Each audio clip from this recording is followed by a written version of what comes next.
Bueno, escuchando esta palabra del Señor, como decíamos recién, conocido como las bienaventuranzas, en este caso leyendo la parte donde Mateo se refiere a ellas, también podemos encontrar el relato en Lucas, en el Evangelio de San Lucas, en el capítulo 20, el capítulo 6, del verso 20 al 23, un poquito más resumido.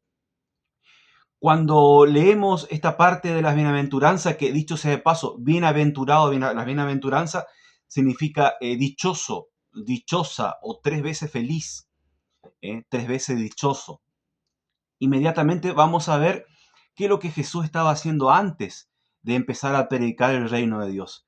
Jesús estaba enseñando, estaba sanando, estaba curando, estaba liberando en el capítulo anterior, en el capítulo 4.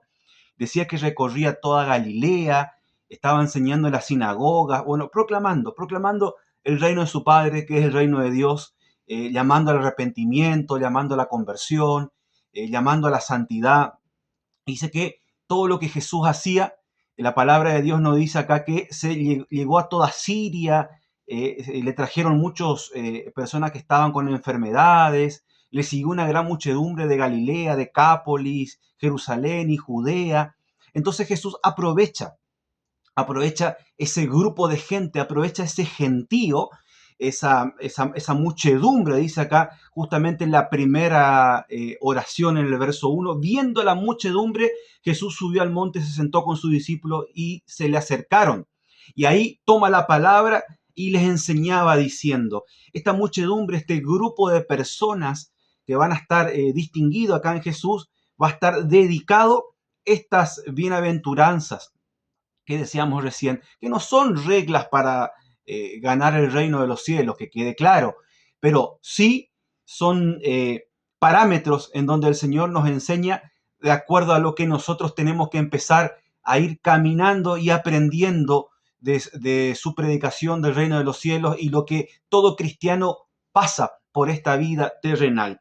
Lo primero que todo dice Jesús a esta muchedumbre, y hoy también nos dice a cada uno de nosotros, dice, bienaventurados los pobres de espíritu, porque de ellos es el reino de los cielos. O sea, dichoso los pobres de espíritu. ¿Y qué significa pobre de espíritu? Significa alguien que es dependiente de Dios, alguien que depende plena y exclusivamente su vida de Dios, sin dejar la parte, por supuesto, de la responsabilidad que tenemos cada uno como cristiano y como seres humanos con libre albedrío que somos, pero sabiendo que muchas situaciones en la vida tenemos que dejarlas, tenemos que depender de la providencia de Dios, tenemos que depender de la voluntad.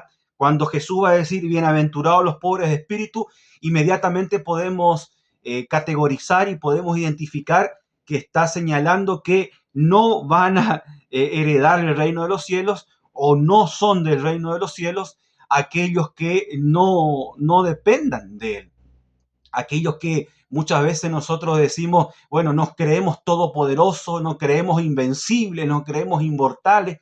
¿Cuántas veces nosotros como humanidad, como género humano, caemos nosotros en no querer depender de Dios, sobre todo, y muchas veces cuando nos va bien, cuando está todo bien aparentemente, cuando menos de Dios dependemos? Bueno, justamente pobre de espíritu significa eso.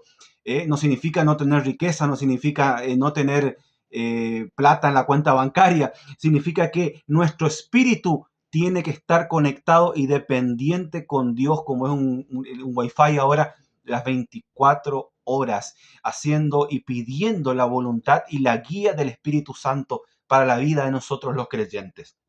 Después va a continuar diciendo, bienaventurados los mansos, porque ellos poseerán en herencia la tierra. Y cuando nosotros escuchamos la palabra manso, inmediatamente podemos asociar a alguien que sea tranquilo, que no hable mucho, alguien que no se mete en situaciones que puedan generar conflicto, y justamente aquellas personas que aparentemente son, por llamarlos de alguna forma, tranquilas o para lo que el mundo muchas veces dice retraída, es lo que justamente el mundo es lo que deja de lado, te aparta, porque no sos útil. Hoy siendo manso, no sos útil, Pero cuando Jesús dice, bienaventurados los mansos, inmediatamente yo asocio a un caballo. ¿Vieron los caballos? Que muchas veces decimos, ese caballo es manso. ¿Y qué significa que ese caballo sea manso? Ese caballo es manso porque se deja justamente guiar, se deja justamente conducir. Vieron que cuando uno toma la rienda a un caballo manso, no hay necesidad de que hagamos más que solamente tirar de la rienda y el caballo automáticamente nos va a acompañar. O sea que el caballo es obediente a lo que nosotros podemos llegar a indicarle, decirle que haga. A eso Jesús se refería cuando dice bienaventurados los mansos porque ellos poseerán la herencia de la tierra. La herencia de la tierra. Entonces, eso nos dice Jesús. Manso como, y yo pongo en este video el ejemplo de un caballo. Cada uno podrá poner un ejemplo de mansedumbre, dejarse guiar por el Señor, dejarse conducir y sobre todo dejarse aceptar, ser obediente en lo que Dios nos dice. Va a continuar diciendo, bienaventurados los que lloran porque ellos serán consolados, dice el Señor. Se refiere a cuántas veces nosotros hemos sufrido, hemos pasado por penurias, por situaciones muy fuertes de maltratos, de violaciones, de situaciones de muerte, de duelo. ¿Cuántos de nosotros que estamos acá viendo este video no hemos pasado por una u otra forma situaciones de mucho dolor, de mucho sufrimiento? Bueno, el Señor dice que Él nos va a consolar. Es una promesa que el Señor hace acá en este discurso del monte, en esta predicación del monte. Después va a continuar diciendo, bienaventurados los que tienen hambre y sed de justicia, porque ellos serán saciados. No se está refiriendo de algo material, se está refiriendo que nosotros interiormente tenemos ese hambre y esa sed de la justicia. ¿Y qué sería la justicia en este caso? El ser justo, el vivir en santidad, en esquivar el pecado, en no complacerse en lo que está mal. Eso es tener esa sed, ese hambre de justicia. Vivir en la justicia, vivir en santidad, ser justos, como dice la palabra. Y vivir en esta santidad tiene que ver con lo que estamos diciendo antes. ¿Vieron? Todo tiene una conexión, todas estas bienaventuranzas y estos temas referidos a la obediencia, referidos a que tenemos que estar dependientes de Dios también. Va a seguir Jesús diciendo, bienaventurados los misericordiosos, porque ellos alcanzarán misericordia, dice el Señor. Hay una promesa que Dios nos va a dar misericordia siempre y cuando nosotros seamos misericordiosos. Y ser misericordioso acá es muchas veces otorgarle y darle el perdón a quien no se lo merece. Darle el perdón a quien no se lo merece. Eso no significa que nosotros tengamos que estar vinculados con alguien que nos hirió, nos lastimó.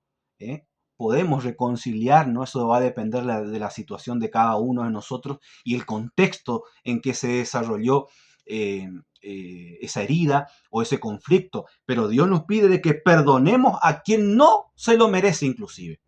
Muchas veces el perdón real es perdonar a quien no se lo merece. Cuando decimos nosotros, ese no se merece, a ese Dios nos está pidiendo que le perdonemos.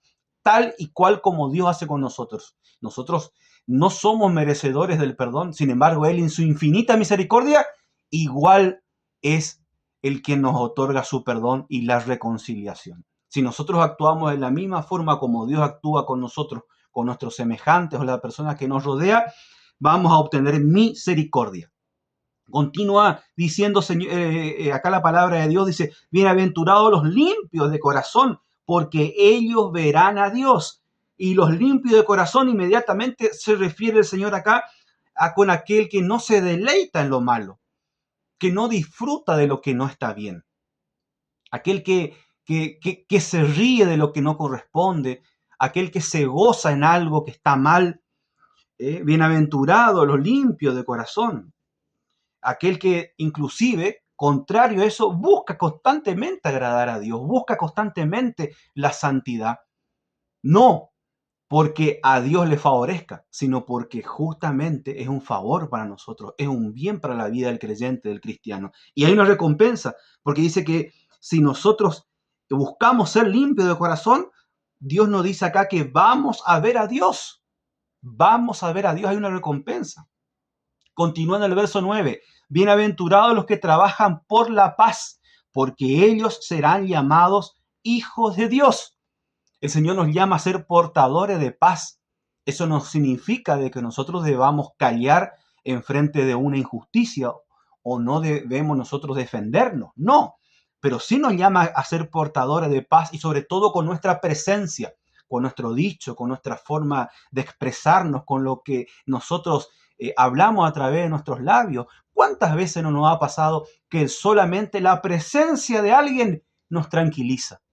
El verle a alguien llegar hacia nosotros, llegar hacia nuestra casa o hacia el lugar donde nosotros estamos, ya nos genera una tranquilidad en nuestro corazón. Qué lindo nosotros como cristianos y como creyentes podamos nosotros transmitir con el solo hecho de estar presentes el lugar, la atmósfera, transmitir y ser portadores de paz.